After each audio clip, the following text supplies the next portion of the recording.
We were broke college kids. We didn't have money for costuming, and so it was very much somebody's running a LARP next Saturday, show up, or rather sign up now, get your character sheet. You have a week to read it.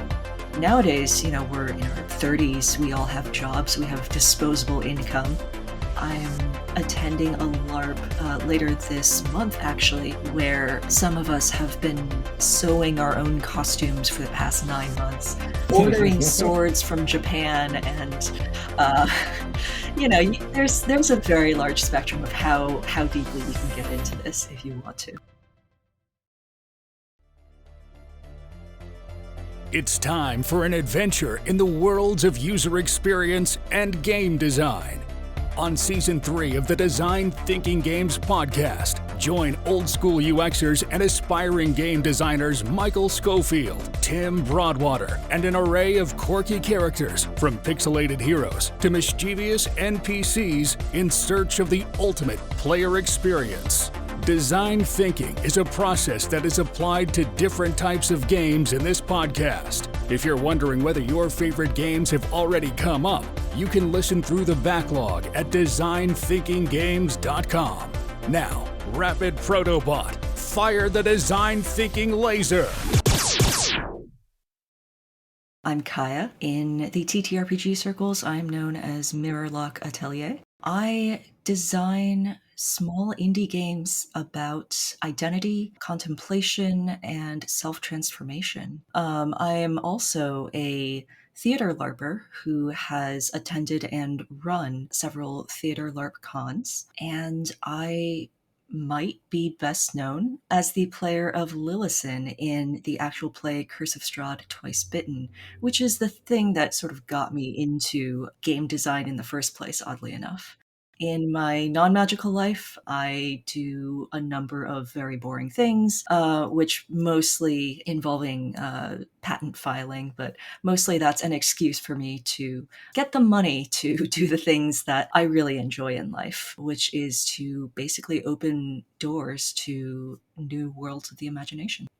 For people who don't know the term, theater LARPing. Well, LARP itself is live action roleplay, and that covers an awful lot of ground. When you say LARP, many people in the US are going to think, yes, you run around with boffer sticks in the woods hitting each other, or you have that one guy throwing spell packets going lightning bolt, lightning bolt. That is boffer LARP.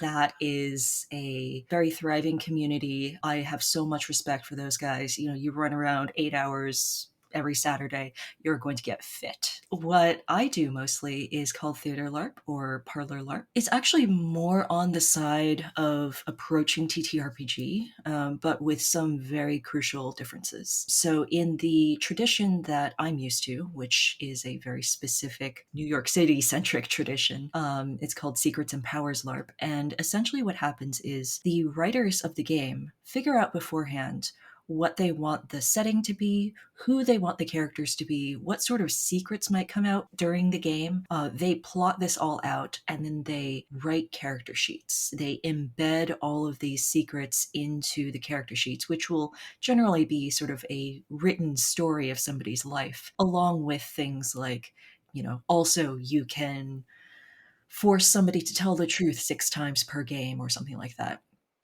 And then the players are just handed these sheets that tell them, who they're playing, what they know, what they want, and what they have. And when game time rolls around, these are generally one-shot games.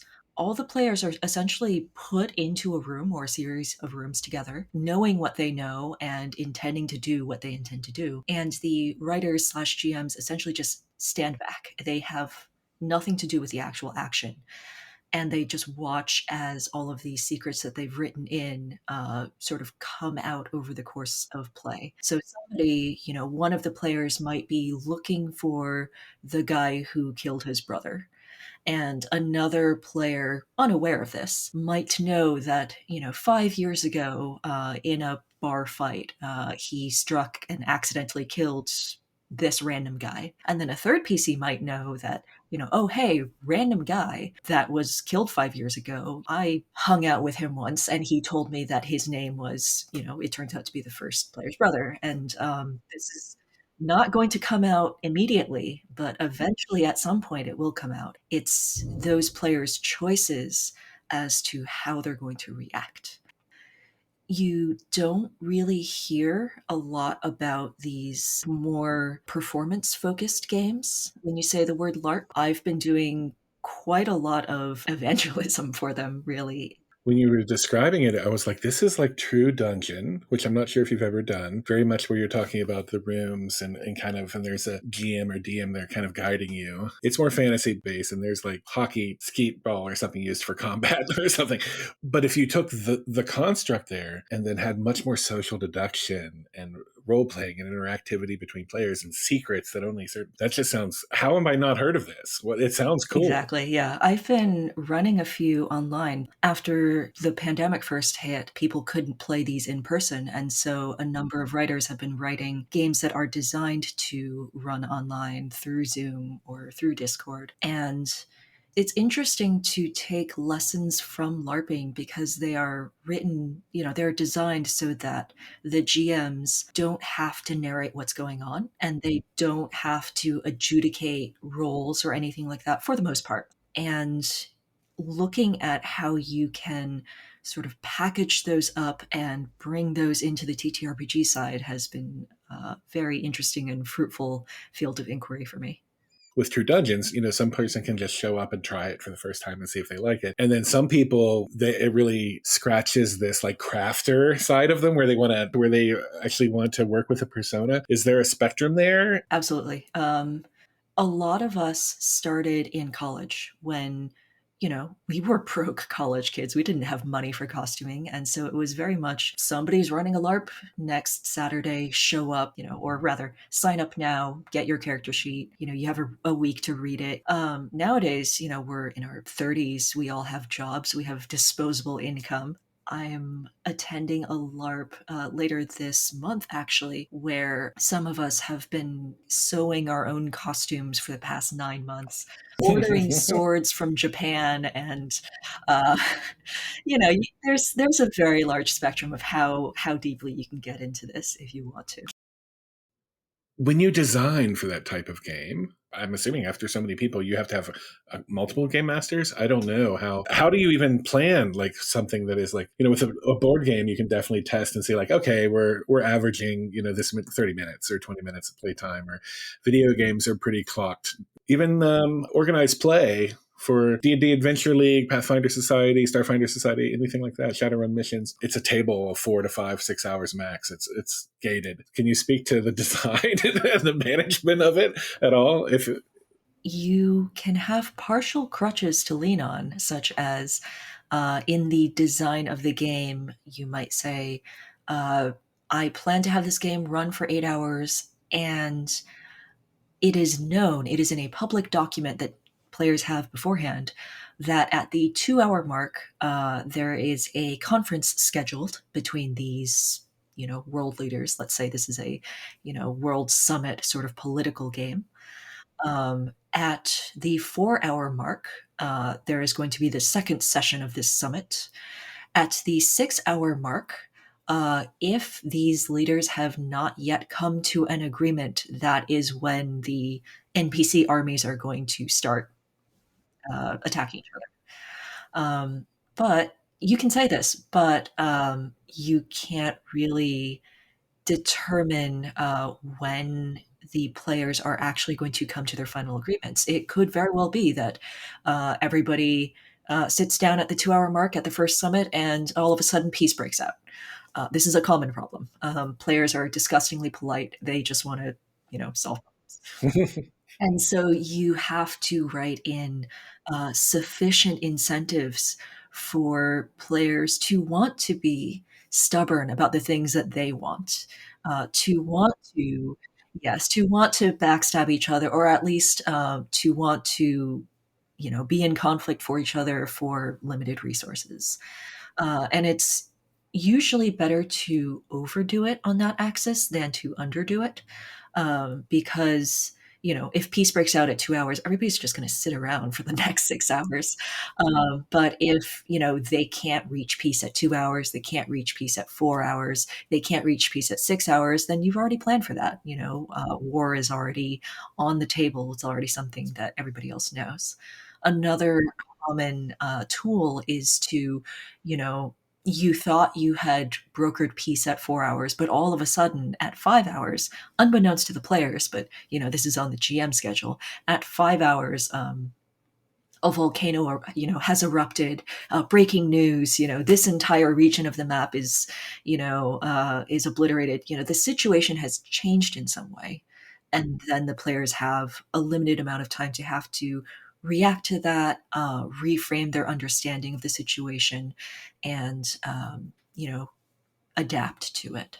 In addition to the games that you've designed for yourself, you have designed a system so that others can design games. How do you get to Aspire?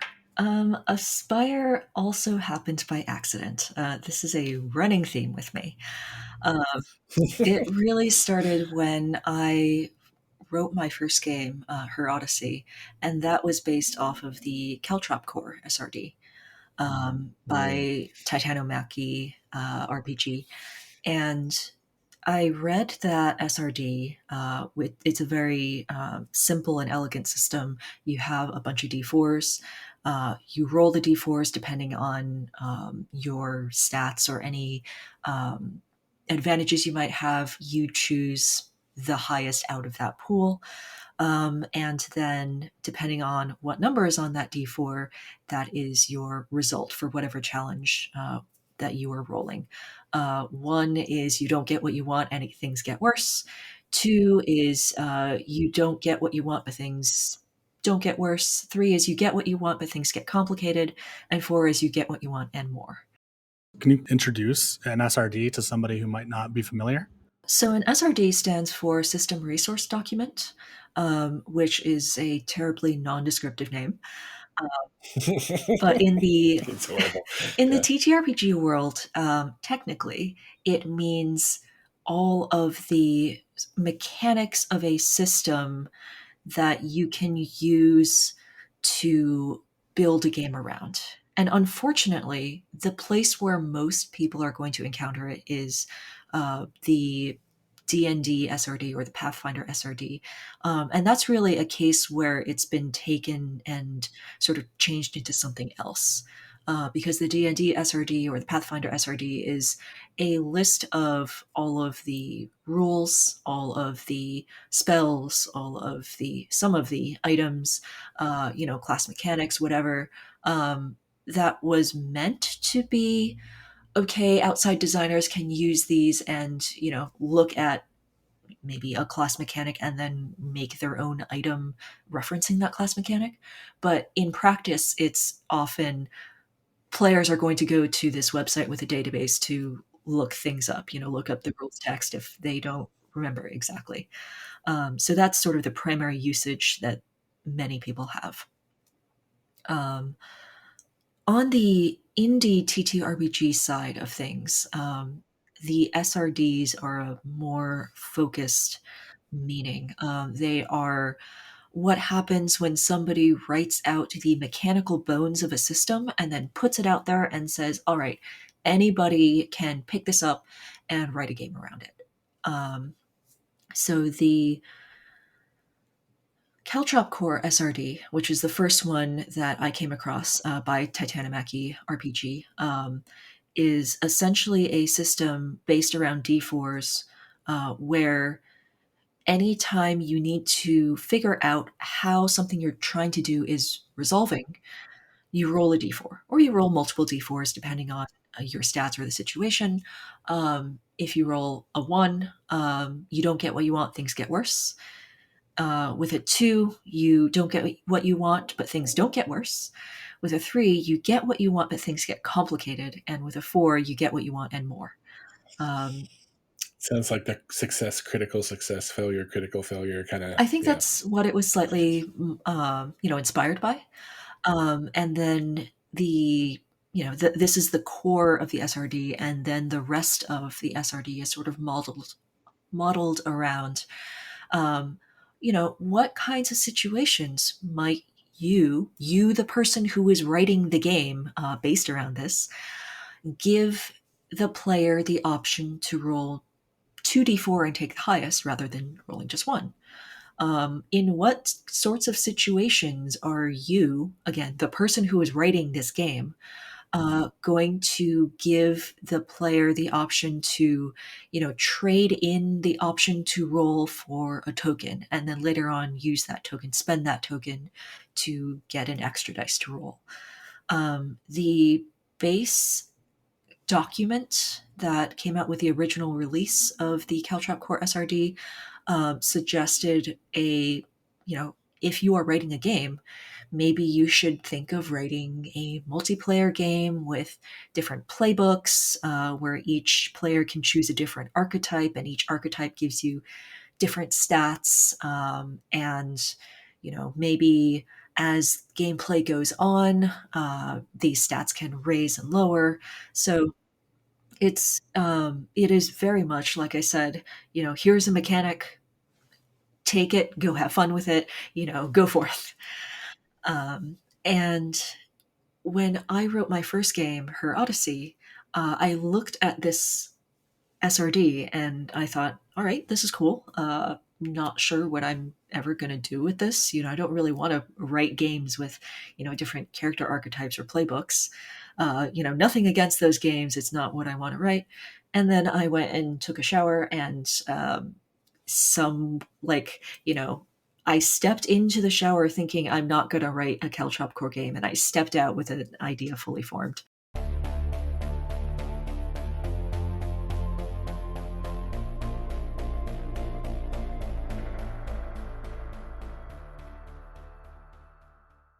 What's going on, everybody? My name is Alex.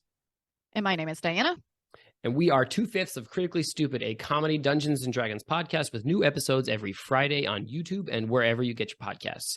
If I had to pick, I'd probably say my favorite NPC in the show is Sean the gorilla, who I decided in the moment wears pants, a waistcoat, and spectacles. Diana, who's your favorite NPC in the show? My favorite character is Captain Davil Starsong, because in my head, y'all, he's fine AF and makes me feel a certain way. If you'd like to experience Diana red-faced and sweaty in real time, catch us on YouTube, Apple Podcasts, Spotify, or wherever else you enjoy that sweet, sweet content. You can catch updates on our Twitter @CritStupid. Come watch me glisten. I love that this is going to be audio only, so listener, you're going to have to take my word on it. She's real good looking.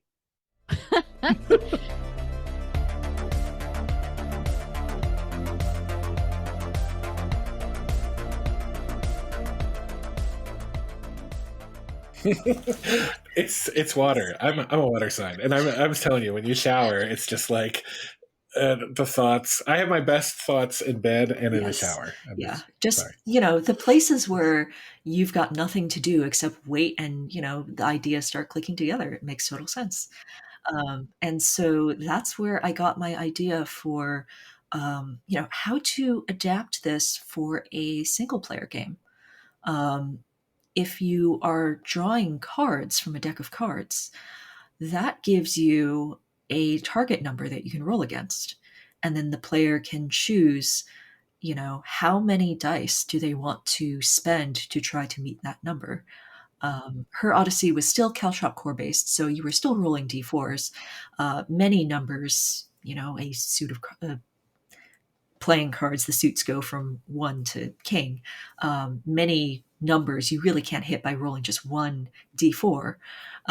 But what if you can roll multiple of them and add them together and figure out, you're trying to hit a 9. How many dice have you rolled so far? Do you really want to gamble on that third dice? That became the spine of her Odyssey.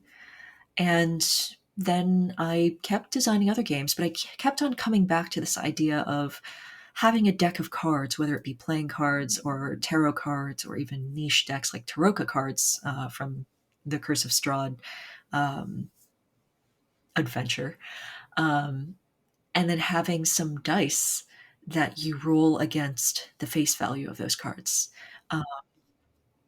I've had games that roll D4s. I've had games that roll D10s.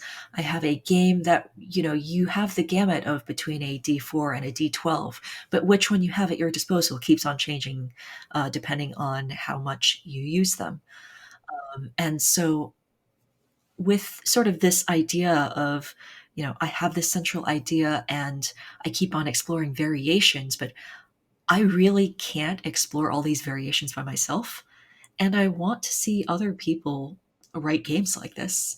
So it became a sort of logical next step to write down, what I was thinking and just put it out there for other people to use.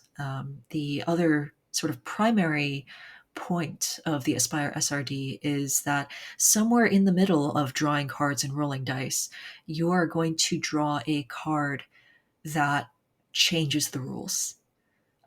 In my first game, Her Odyssey, it was if you draw a joker, a joker obviously doesn't have a number associated with it. That's going to be a turning point in your story. It's going to be a point where something happens, or you thought you were going to get what you were looking for, and then something else happens to subvert that. In one of my other games, Untitled Moth Game, it's, you draw a certain card that makes you clear the board entirely and start a new act with a totally new set of rules. And it could be just, you draw a card and it gives you a minor boost. From now on, you get to roll one more dice, or from now on, you have one more of a bonus resource, something like that. Because I see a lot of indie TTRPGs out there that are essentially one act games, and there's really nothing wrong with that. But if one act good, why not, two act better? So, and if you already have a deck of cards, it's very easy to designate one or more of them as a turning point, and to designate one as the point at which the game ends. So that is my other sort of selling point for the Aspire SRD. I kind of would love to hear your thoughts about solo journaling RPGs, like something like Thousand Year Old Vampire or Her Odyssey. I see the creation of solo journaling RPGs as mechanically similar to the creation of theater LARPs, because again, you are writing all of these, these pieces, these blocks, these puzzle pieces, putting them into something and handing it over to somebody, and you are going to be unable to affect the way that they play the game. And unlike, writing a video game, where you can write, like, all right, every time the player comes over here, this NPC is going to react in a certain way. You can't really write reactive stuff into your game unless you're handing somebody a choose your own adventure like book, which some solo journaling games are veering a little bit towards that, but mostly not. That's actually funny you said that, because the card game and the tabletop board game I'm thinking of is exactly that. So you're just making decisions and drawing different cards based on decisions, and see where it goes. And those tend to be sort of more a branching decision tree, right? Which is very difficult to write just because, combinatorics, it's a very large writing load. I think that a lot of solo journaling games, the ones that I've come across, take the tactic of write different modular pieces, and you can't really control in what order the player is going to encounter them, but write them modularly enough so that these encounters can hook into each other in different configurations and give the player a different experience depending on, how they went through their particular gameplay. So as an example, I have a game called Galatea. It is based on the Wretched and Alone SRD, which essentially means you're going to be playing with a Jenga tower and a deck of cards. So you draw cards from this deck of cards, and for every player, the order in which they draw these cards is going to be different, because that's what happens when you shuffle a deck of cards. But for Galatea, the central premise is that you are a masterpiece of some sort of art that has become sentient. And you have to figure out how to deal with the fact that your creator is expecting you to remain perfect. And so each of these cards is linked to a different prompt or scenario in which your creator, you know, expresses criticism of a flaw that he sees in you, or a bystander, comes by and, makes a scene with your creator, or you discover a secret that your creator is hiding. These are all impactful in their own way. Depending on the order in which you encounter them, they might pick up more or less significance depending on what the person who is playing this and has already, written out, this is how I react to something that's already happened, might be bringing to each new, um, prompt or scenario as it comes. And some of these prompts also tell you to pull from the Jenga tower.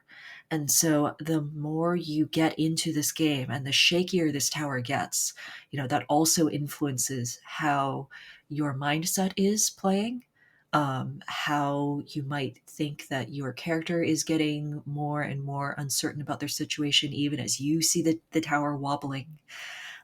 It might inspire you to take a different tack, depending on, you know, Galatea has multiple endings. Many Wretched and Alone games do not. They just end when the tower falls. So that impending sense of dread and of, what can I do, sort of really communicates itself to the character that you are writing as.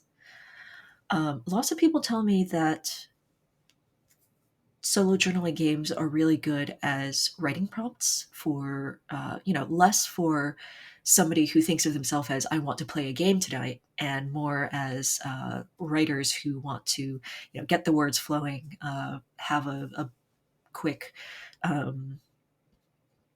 writing warm up before they start, their real writing for the day. I can see that. I actually had not played very many solo journaling games before I started writing them. But it turns out that it they are a lot easier to write in some respects than multiplayer games, because you don't have to balance mechanics around, multiple people maybe trying to cause conflicts with each other. When you write a solo journaling game, you are essentially shaping potential pieces for one player and then leaving it in their hands how they're going to pick up those pieces and put them together into a hopefully satisfying narrative for themselves. You ended up officially becoming the director of an organization called Diversity Saves. How's it going so far? So, Diversity Saves is a 501c3 registered charity that focuses on uplifting marginalized voices in the TTRPG community. And that applies for, um, you know, LGBTQ people, that applies for neurodivergent people. It applies to designers in the global south, who's, there's very thriving TTRPG communities in Brazil, in Indonesia, that, in America we just never hear about. It applies to, all sorts of minorities.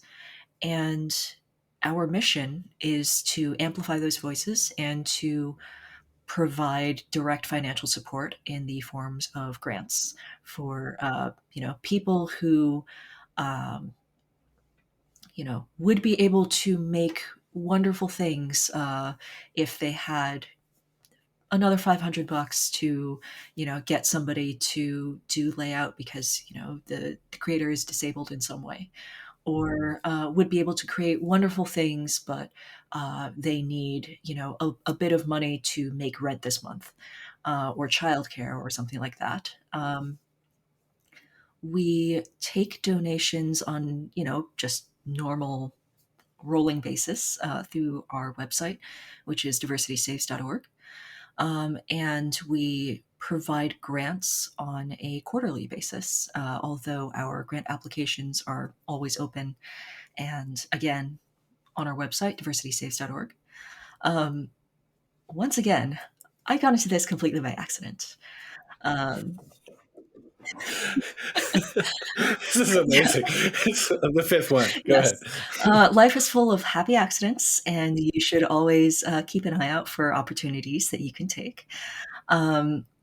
My good friend Matthew of Abyssal Brews told me, I want to say around this time last year, that his friend Dag from Night Owl Odysseys was starting to put this initiative together and wanted to put together a board of the sorts of people that really represent the exact kinds of people that we're trying to support and uplift.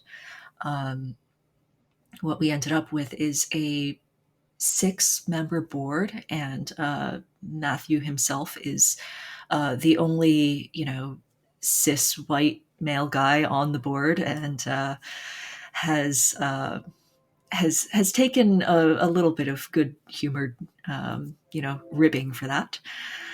But yeah, we all have ties and connections to the sorts of people who don't get very many opportunities in the TTRPG space, or who don't get, seen and platformed nearly as often. And we try to provide a space where, everybody can be celebrated for what they bring to the table. Something that I often say is, if we spend so much time interested in TTRPGs, interested in going to these different fantastical worlds where everything is strange and new, and we're learning so much more about different cultures, why not start with learning more about the different cultures that we can learn from real people who really exist.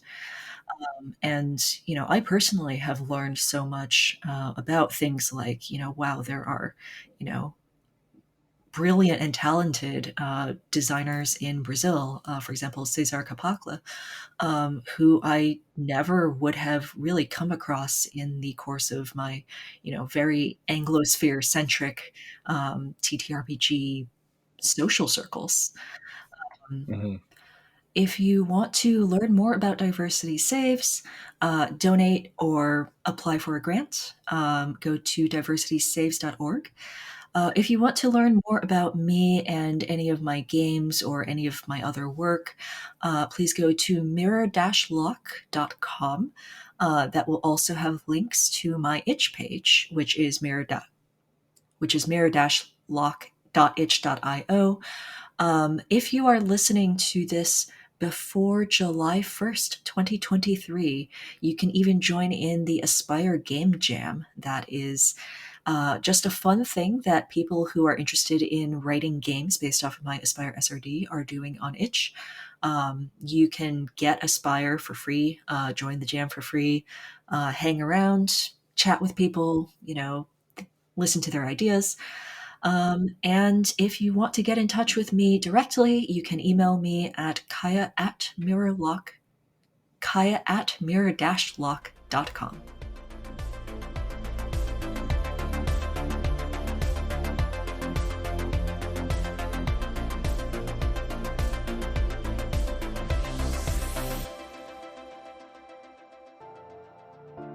The Thief is a Dungeons & Dragons actual play with just one player, Cece Way. Getting more information, I think, is pretty safe, and I can't let Osmond rot. And a full cast of NPCs, supported with soundscapes. This isn't some pickpocket or killer or slumlord. These are important people. These are the kinds of people who, if they get your name, you cannot evade. The original world is grim, and it is unlikely the thief will survive. created by Michael Schofield. Listen for The Thief, an audio drama, anywhere you find podcasts and on the web at thiefpodcast.com.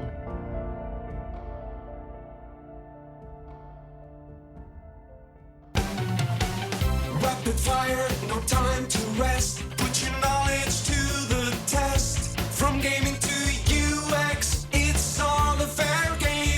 Answer right and you'll earn your fame. D12, D12, roll the dice, answer well. D12, D12, will you triumph or fail? With 12 questions and a whole lot of fun. D12's the game that's number one.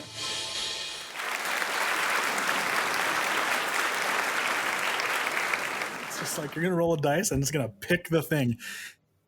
The questions are quirky. That's the game, really.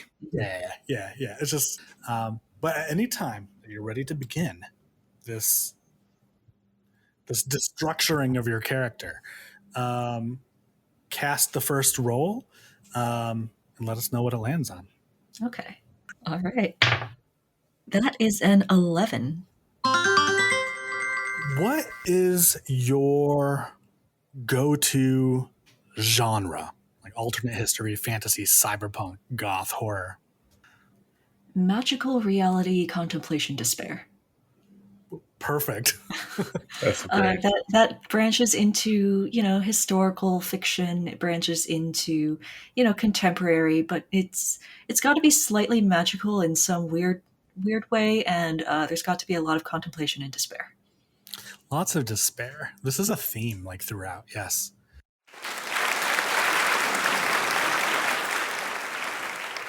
Cast the next die. All right. 10.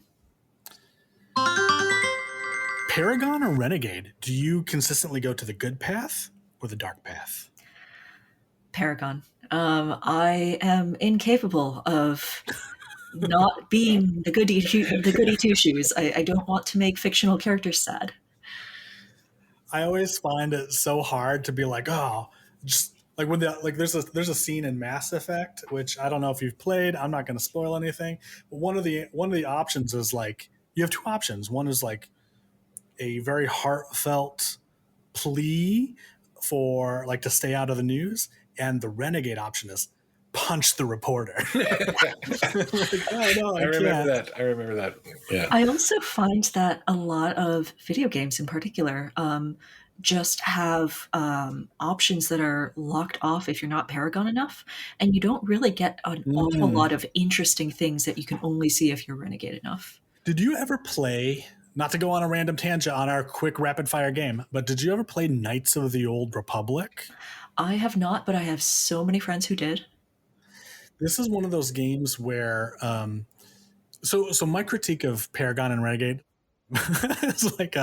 is that Renegades are worse written characters than the Paragons. And then exploring your Renegade side is always just like comic book villain evil and not like, no, I think Mass Effect did an okay job until you're just like frowning and punching people all the time. But Knights of the Old Republic, as you explore the dark powers, you actually get to, you get new powers, but there's certain things there that become options like only through the dark side of the Force can you restore life and offer this kind of like service, right? This kind of like resurrection like service. And I always thought that was like really cool. Anyway. I will also plug the game Tyranny, where you play as the lieutenant of the evil overlord who has nearly conquered the entire continent, and your only choices are which flavors of evil do you want to go? Do you want to, I love it. Chaotic, howling horde sort of evil? Do you want to do bureaucratic evil? It's a very interesting take.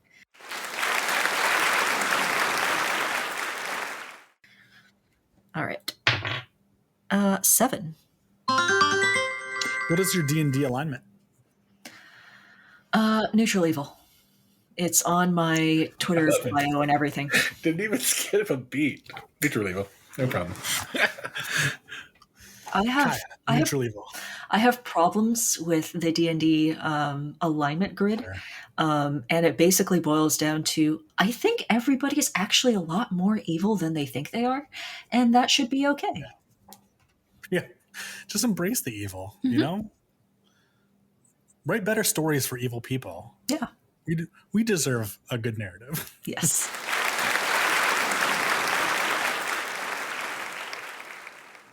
All right. 3. D12. When you attack, do you use dexterity or strength? Can I use charisma? You can use charisma. You have to explain though. Well, the fact that you said I can means that I've already succeeded. So She already used the charisma on you. You failed your check, and there. Damn it. You lose, Schofield.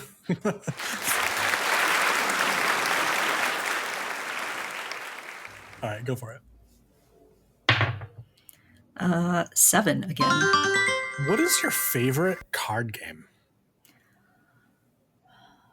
All right, let me think for a moment.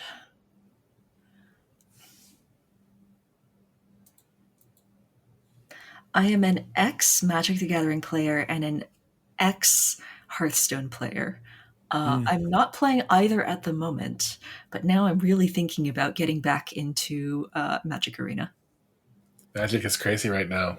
It's got all these it's really good. A lot of people are coming and starting new with it too. Yeah. I don't know this world. Magic the Gathering? Or the card game? Yeah, remember, when we played at PAX Unplugged, you basically had to show me how to not just totally. I wondered that after I destroyed you. I was just like, I don't know if he knew how to play. Hey, do you want to play? And I was like, sure, I'll play. And he's just like, and I'm like, this is really fun. Loads of joy. Yeah. One does not simply say one knows how to play Magic the Gathering. This is 100% true.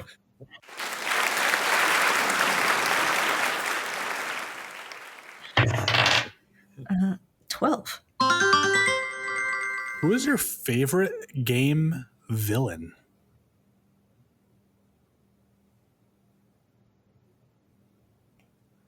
I'm having a hard time not saying Lillison because I love her a lot, and she is absolutely a villain. You can say that. I think you can say your own person, yeah. Describe what makes her a good villain. She tries real hard not to come across as villainous.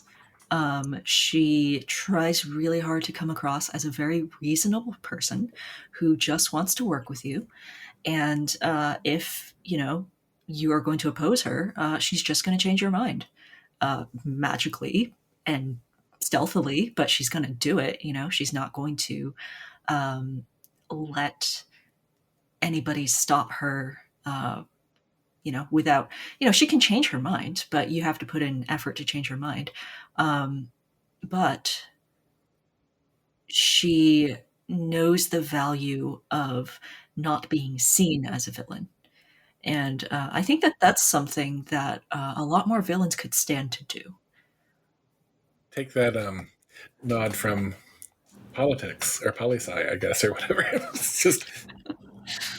It does not always behoove you to twirl your mustache. Yes. You can get away with a lot if people think that you are harmless. Oh, totally.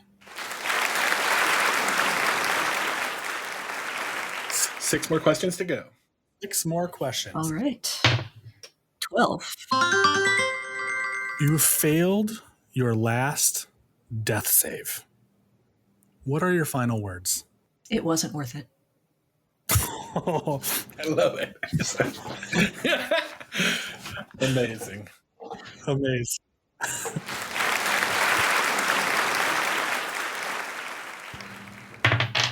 3.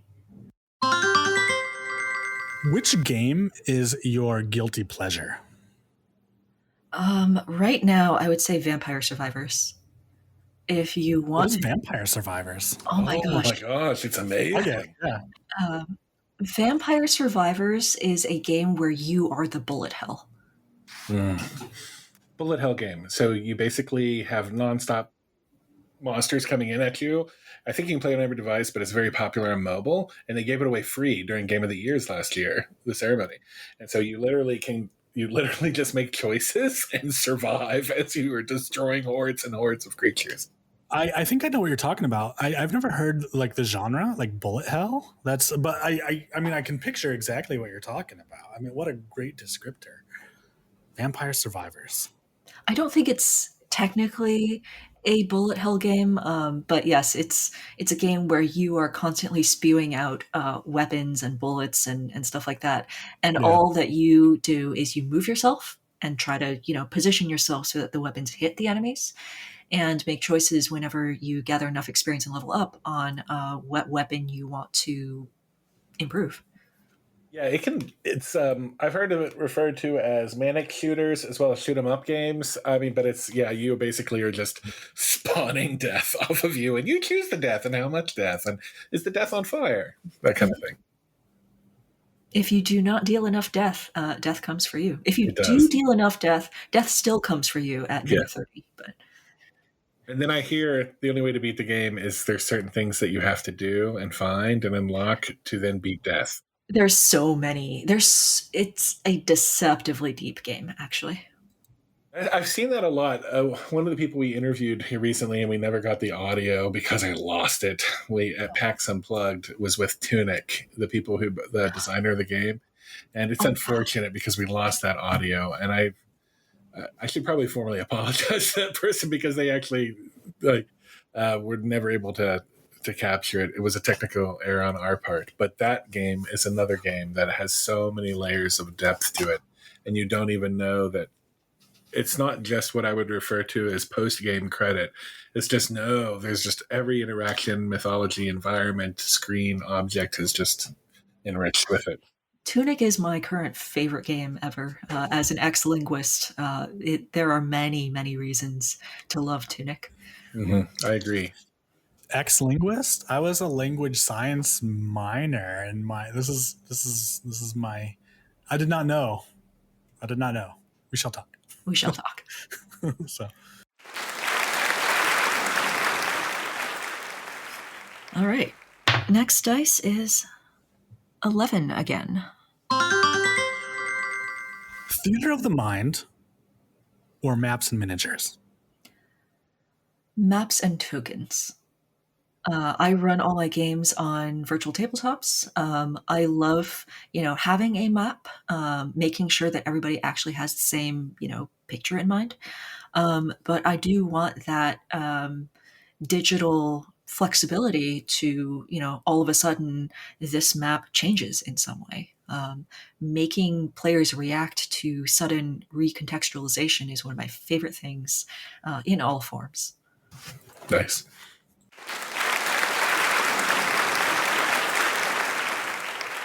Three questions remain. 5. What is your dump stat? Ooh, it's a toss-up whether it is strength, constitution, or wisdom. I think by now it's probably strength. Yeah. My wisdom used to be a lot lower when I was a teenager. Let's just say that. I mean, that's true, right? That's true for all ages.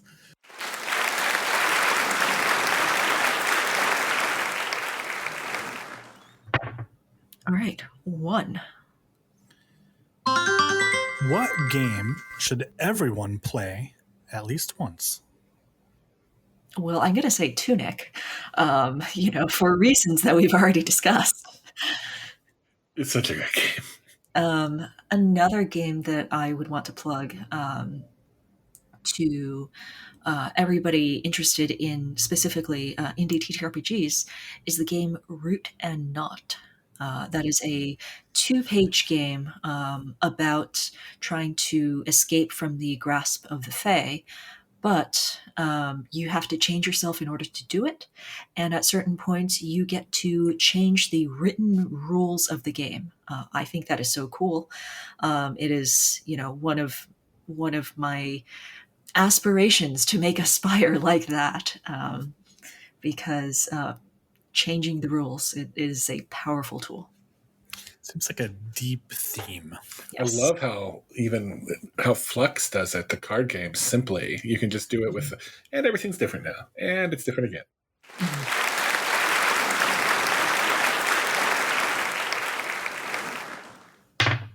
10. What is the most overrated game? The most overrated game? I would say the entire Dragon Quest series of video games. Ouch. Like the Nintendo old school Dragon. Yes. Here. Thank God someone said it. I thought the first one was miserably painful, compared to Final Fantasy. And I don't understand why it keeps getting made. And now it's online and it has hundreds of characters. And it's just, nothing ever stood out to me as it being exceptional or unique. Maybe so. Not to put. Why would you say it though? Sorry. I don't have nearly as much history with it as you do, but based off of what I've seen of specifically Dragon Quest XI, I could not get into any of it. Like, I couldn't stand the systems, I couldn't stand the characters, I couldn't stand the story, I couldn't stand, the plot devices. I went online to see what it was that people loved about this so much, and all the things they said that were so beloved, I was like, what? And all of the things that they said were so beloved and also a callback to earlier games in the series, I was like, what? And also, I guess I'm not playing those games either. Great. I love it. I don't get it either. You look at some game genres, right? And I know this is specifically video game, but you're like, how did it get to 13? Have people played that many of 13? I don't. Yeah. I'm sure that it's made for a demographic which is not me. And I wish those people plenty of joy. I will be over here playing different games. Well, that's it.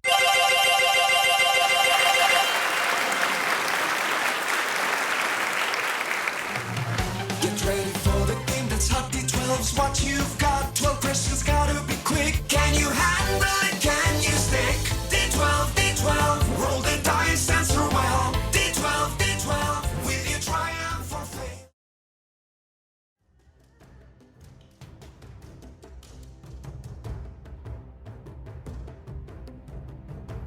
I want to put on your radar that everything we're learning here, everything we've learned in our careers, building products for other people, we're turning in on ourselves, and with the help of our with the advice of people we've been interviewing over the course of this podcast, with the help of some friends we made at some of these gaming conferences, we are building a game. We want to put it on your radar. We like our camp, and we like our horror, and our games will kick you in the dick and suck your blood. Over the course of exactly. We're really excited over the course of the season. This is happening. We're putting a lot of stuff into it, and it's going to be pretty dope. You can sign up for more on designthinkinggames.com. We got a newsletter there. We won't spam you, but we'd love to know who's interested.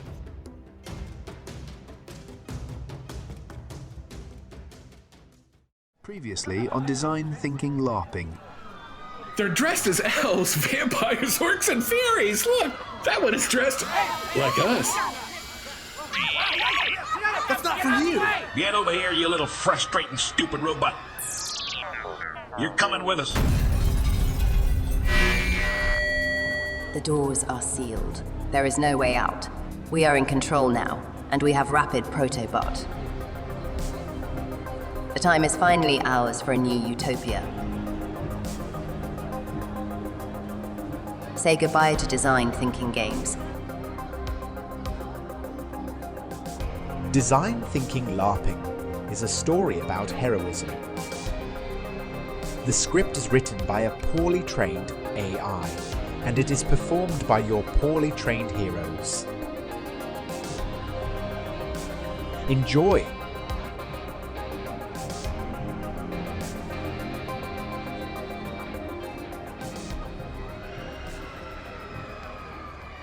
What are we gonna do? We're trapped. Don't worry, Mike. We can blend in. We're designers, right? We can improvise. As our heroes start to blend in with the LARPers, Tim and Michael notice that something very strange is happening. The LARPers seem to be taking their roles too seriously, and the fantasy world they are creating seems to be coming to life.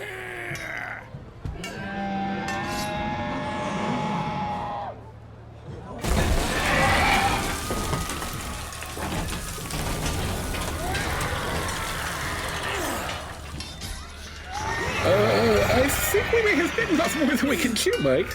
You think? We need to find a way out of here before things get any crazier.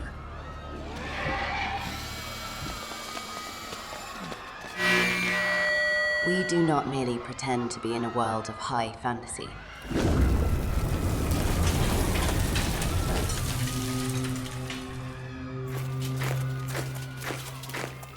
We bend the reality of this world to our will. Now, my wizards and sorcerers, we shall use Rapid Protobot to elevate LARP above all types of fun.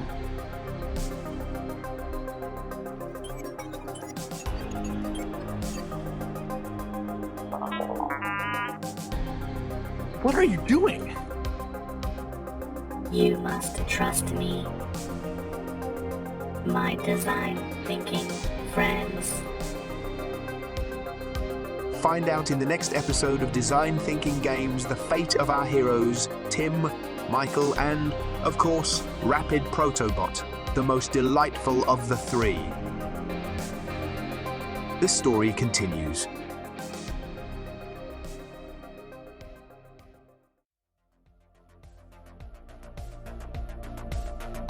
Thank you for listening and connecting with Design Thinking Games on TikTok, Twitch, and Twitter. You can also check out designthinkinggames.com to request topics, ask questions, or see what else is going on. Until next time, game on. Any final thoughts for our listeners, Rapid Protobot? Destroy. Destroy.